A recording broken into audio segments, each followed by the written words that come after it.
Welcome to this video on how the brain works. Its purpose is to give you an understanding of how brain cells connect to form neural pathways that govern all our thoughts, actions, and behaviours. Your brain is made up of many tiny brain cells that are often referred to as neurons. Your brain has about 100 billion neurons. To give you an idea of its size, if every brain cell or neuron was to equal 1 second, then the number of neurons you will have would equal around 3,171 years. This massive amount of neurons gives everyone the opportunity to achieve extraordinary things. The trick is understanding how the brain works so that you can leverage this power to ensure that everybody lives up to their true potential. This is what a neuron looks like.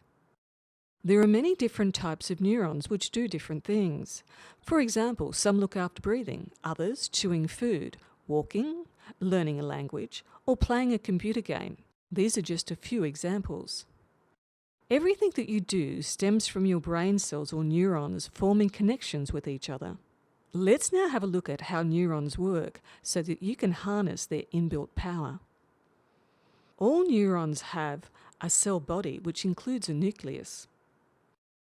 Extending out from the cell body are little branches called dendrites. These connect with other brain cells and carry information into the cell body and nucleus. The cell body sends the information via an electrical current, similar to that of a light bulb, through a string-like cable called an axon. The axon string then sends the information out through the axon terminals to other neurons.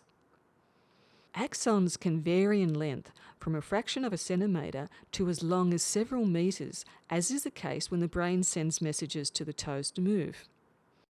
The axon terminals have as many as 10,000 branches spread out towards the dendrites of other neurons. When an electrical impulse reaches an axon terminal, it communicates across a tiny gap called a synapse. This is referred to as synaptic firing. This is how brain cells or neurons communicate with one another. Basically what happens is, say for example when a child learns to walk, a group of neurons team up together by communicating with one another by synaptic firing. Now, when a child first starts to walk, they probably got up and then fell down again. But after a while, they learnt to walk without falling down or holding on to anything. What was happening in the brain was that a group of neurons joined together to form a team that then became responsible for the child's walking. At first, because the neurons didn't know one another very well, they were not used to working together. And that is why the child found that it could walk a little and then fall down. As the neurons got used to teaming up with each other, the child began to walk much more easily. The neurons, through repeated contact with one another, were now known as a team of neurons that, when activated, allowed the child to walk. All the child now needs to do is to think, I would like to walk from the bedroom to the lounge room, and the body automatically responds. It is the same for everything, whether it be learning to drive a car or play a computer game. At first, you had to focus and think a lot about what you were doing. But after a while, when the brain cells got used to being together, you found that you could do it without thinking about it. At the beginning, we have to consciously think about the task, but with repeated action, teams of neurons form at an unconscious level. Basically, everything we do, say, think, and feel works like this. Now, as you can see, the brain is pretty amazing. But why is it that people can learn some things easily, like walking and talking, but other things like education, sports, cooking, etc., some people find difficult? You might be asking, do some brains lack the ability and the potential of other brains? Do some people have smarter brains than others? Well, the answer is no, they don't. All brains, unless they have been physically damaged in some way, have the potential to achieve extraordinary things. All we need to do is to learn how to make it work for us. Now comes the interesting part. Every thought that we have is linked to a group of neurons, forming a connection. So let's say, for example, someone has a thought that says that they can't do maths or art. Unfortunately, the brain doesn't say, that's a silly thought. It just takes on every thought as being true. So if somebody thinks they can't do something, a group of neurons is going to form which will prevent that person from being able to perform that task. Henry Ford said it best in his famous quotation, "Whether you think you can or you think you can't, you are right." As you're probably aware, Henry Ford was responsible for the T Model Ford, something that his engineers told him on 3 separate occasions that was not possible to build. Henry Ford told them on the 3rd occasion not to come back to him unless they had figured it out. And guess what? They did. It is also important to be aware that in the first 6 years of a person's life, the brain is in a fully hypnotic state, which means that it will literally take on without censoring all information from its environment. The reason why the brain does this is it is programmed to form lots of neural connections during the early part of our lives, so that we can grow and develop at a rapid rate. Also, between the ages of 6 to 12, the brain is in a semi-hypnotic state, or a highly suggestible state. The majority of our beliefs and attitudes about ourselves occur during these formative years. So basically, a child will take on most of what they interact with during the first 12 years of their life.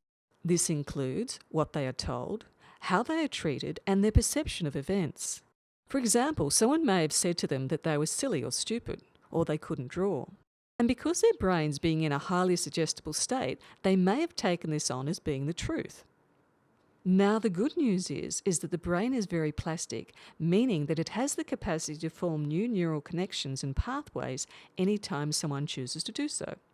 To give you an understanding of how vast this is, that number of connections adds up to more than all the grains of sand on all the beaches in the entire world. This gives everybody the ability to excel at anything they put their minds to. Remember that every time neurons join together, they provide people with the opportunity to learn and excel. To give you an example, the concepts used in this video were shown to primary school students who had an IQ between 50 and 75.